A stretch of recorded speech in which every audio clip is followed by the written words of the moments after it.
Gotta fix my hair. Ugh.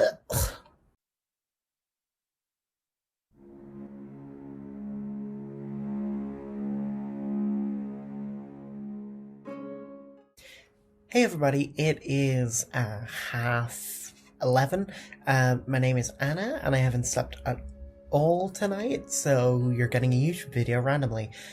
So I'm running two different D&D campaigns currently. One is set in a dungeon. It's kind of this old sewer. It's all made of marble, and it's got light streaming in from the sun through cracks in the walls, that sort of thing. So it's very kind of clean for a sewer. It's been thousands of years since it's been used. All the water is like crystal clear. But it's allowed foliage to grow unkempt within it, and there's all this like flora and plants and stuff inside, which lets me use the best monster type, which is plants, a lot more than I'd usually get to in a situation where I wouldn't usually use them in like a forest or like a cave, that sort of thing. But this is really kind of unorthodox area where you're doing this, and it's this giant mega dungeon.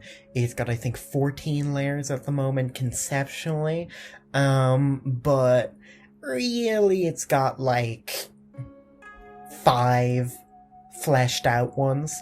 Like I got the basic theme of each, but the ones I've currently gotten, like every monster in it, every item, every puzzle, every NPC, that sort of thing within the dungeon. I've got about 5-6 of them done.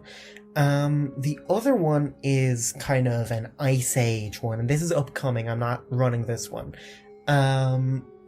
It's kind of Ice Age. It's been plunged into this eternal winter, and there's the good guys, the vampires, and they are fighting the dragons who put the eternal winter into place. And that's basically, they have realized their dragon god has slept deep beneath the earth, and they kind of unsupervised have gone, hang on a second, we're bigger, we're smarter, we're better than everyone else. Why aren't we running this place? Look at all these humans running around. And vampires, they don't even have wings. They're losers. We could kill them all and subjugate them and then just rule the world. It'll be great. It'll be fine. So obviously the vampires and humans don't want that. And, so they're fighting back, and there's the biting cold of the eternal winter slowing them down and killing them. I've got a hair in my mouth. And that's the campaign that the art you're currently seeing, which I did and should be live streaming over some portion of this video. That's where that comes from. It depicts one of the vampire knights going to the grave of a long-lost friend or lover or family member, that sort of thing. You might be asking what connects these two campaigns. Why am I talking about them? This isn't just like a campaign diary for, like, I guess, campaign concepts. They are both low level. The dungeon one is 5th level currently, just last session. I think at the end they leveled up, so we haven't actually experienced 5th level. And the Ice Age one with the dragons, that is going to be around 3rd level, I think. And also, they are both kind of very set.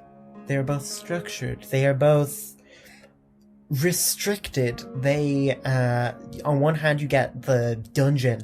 It is set in a very specific location. You're not dealing with, overland travel. You are not dealing with a big city full of NPCs. You've got maybe a single town on top where they can get their items identified, they can get spells, they can get potions bought, that sort of thing. but mostly they are in these cramped corridors and these caves and these strongholds deep underground, these sewers, and that largely kind of restricts their choices, and that might be I'll talk about why that's different to railroading in just a second. And the Ice Age one is kind of I think I just described the dungeon one as the Ice Age one. Sorry. The Ice Age one, it takes place in these like big ice fields and these frozen forests, and there's a place far to the north that's kind of warmer. It's usually in my campaigns a desert, but now it's these beautiful green fields, and it's far away from the dragons, so it's actually got castles. The other place doesn't have like cities or structures that are permanent. They live a completely nomadic lifestyle, cause if you build a farm, a dragon's gonna see that from miles away and burn it down in a second. If you build a city, even if it's only a moderately powerful dragon, it's gonna burn half that down in one go. Even if it dies trying, it's gonna go and burn that entire thing down. If you read The Hobbit, you know what a dragon can do to a small town. Well, not a small town in that case, but a town. And so they live completely nomadic lifestyles, and they still have like this structure of feudalism, but it's really kind of falling apart on them. They've got a king, but he's missing, or they know where he is, but he's not accessible. And they've just got people scrambling to survive in what is essentially an apocalypse, and that's incredibly restricting. Am I going to survive the cold? Most of the characters are vampires. I asked for a very specific reason if they didn't want to be a vampire, so only I think 2 of them aren't vampires. Then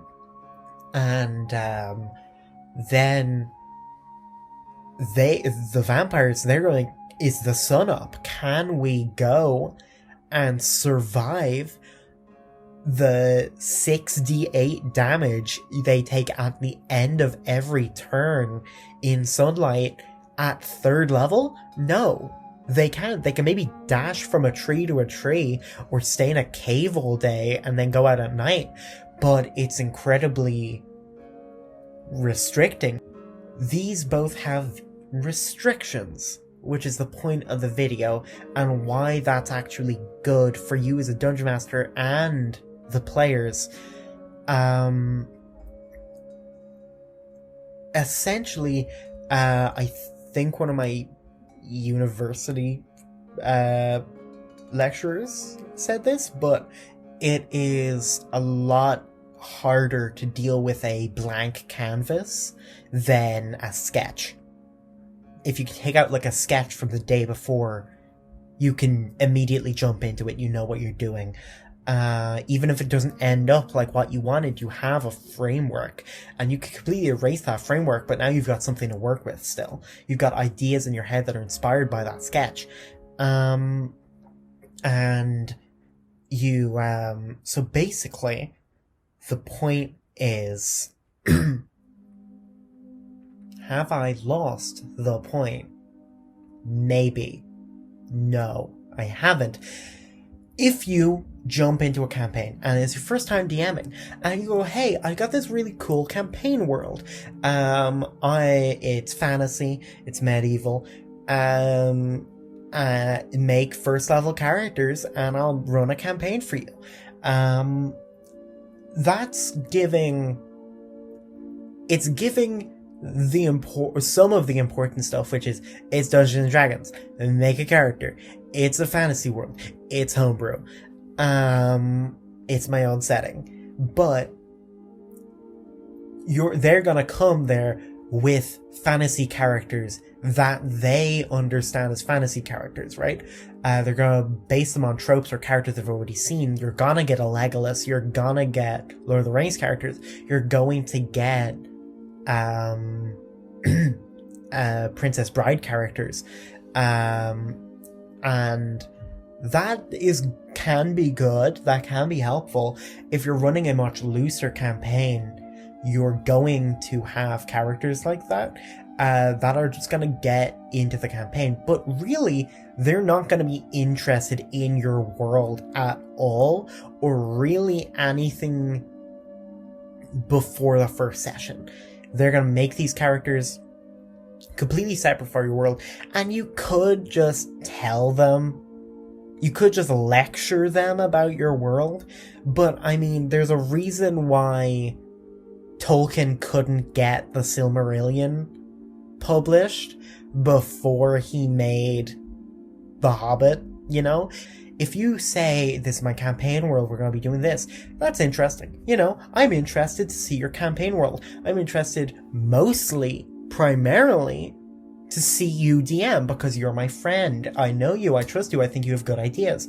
But if I say, there's dragons, it is an ice age, you are a vampire, you are fighting for your life in what is essentially a dragon apocalypse, you immediately have much more specific character ideas.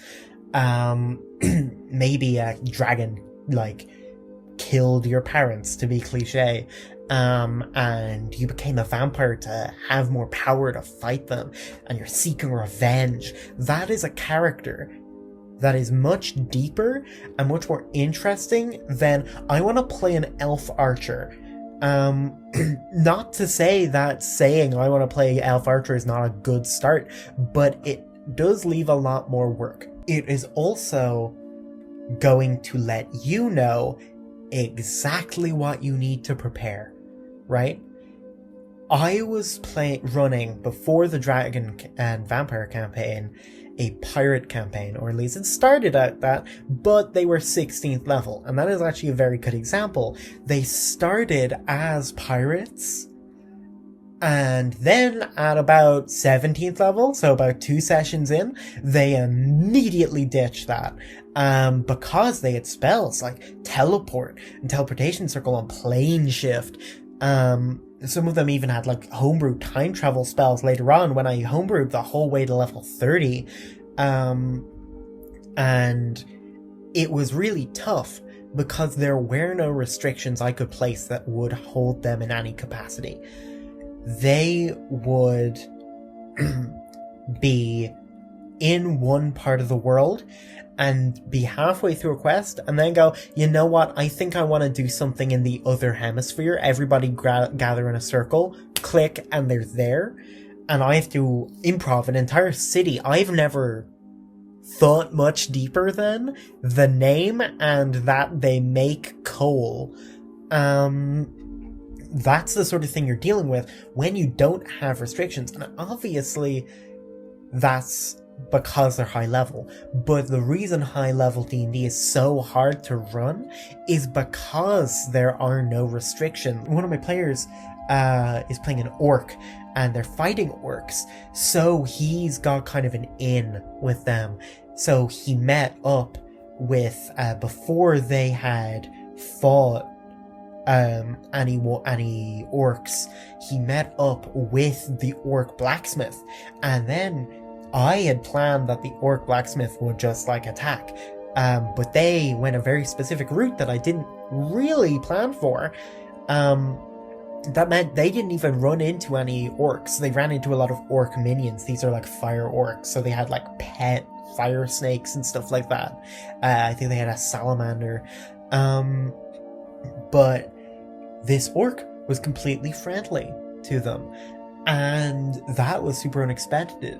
And he's basically able to go, hey, I'm part of this orc group, and I kind of want, I'm kind of starting a revolution, you know? The chief is a dick. And this guy is like, yeah, the chief is a dick. And then they were able to send him back to town, up out of the dungeon, and he is now a blacksmith they can go to get better weapons and armor, and to repair weapons and armor. And now they've an incredibly powerful, interesting NPC ally with complex feelings and thoughts that they absolutely would not have anywhere else. And that's how I basically go, there is choice, there is variation. I'm not just railroading. Railroading is going, no, you can't take that path, you have to fight the orcs, or you have to go to the wood elf forest, or you have to go to the dragon, or you have to go to the mountain with the giant underneath, because that's what I have planned.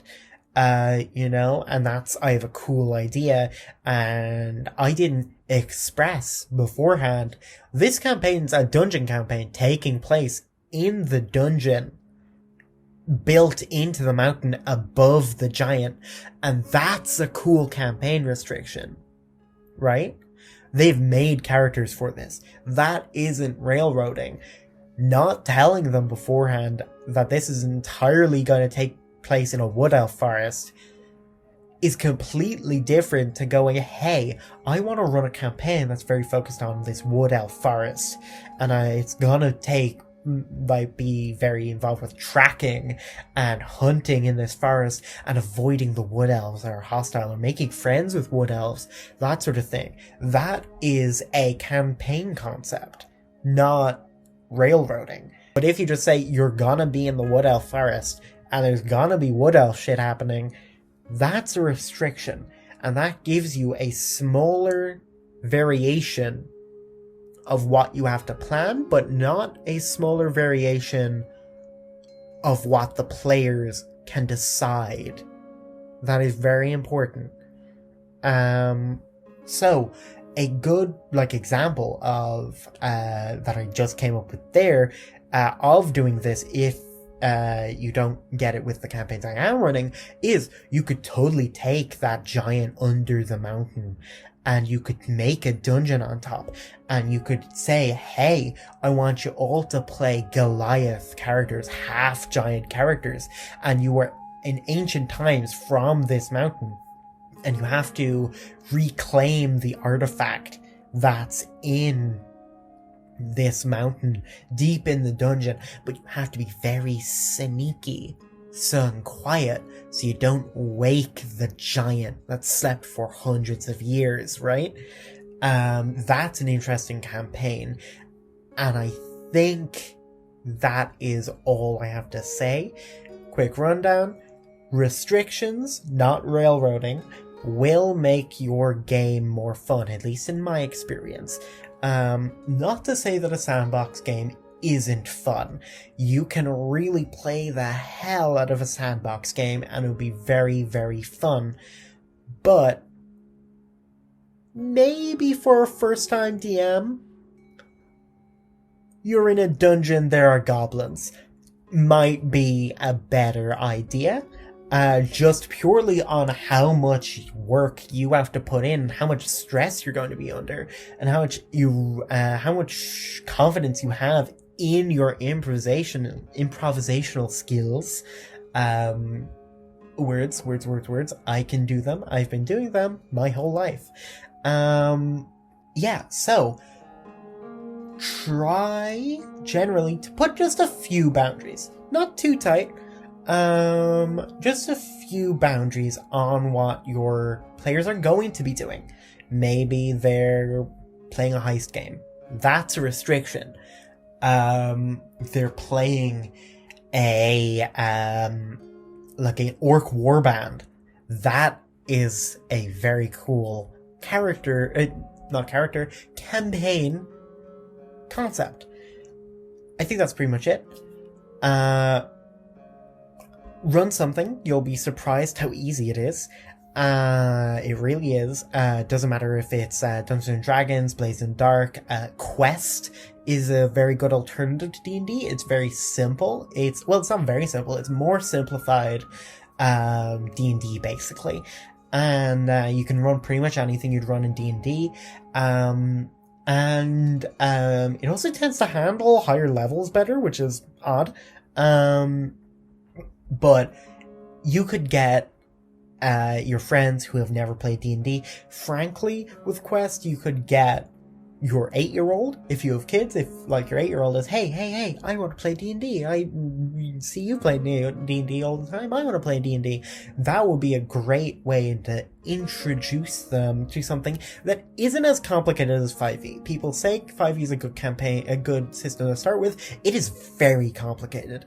It is a lot of rules, and if you're not dedicated, if not everyone at the table is not dedicated, which can be up to like 5 or 6 players, sometimes 8 players, that's going to get really complicated and really difficult to figure out generally.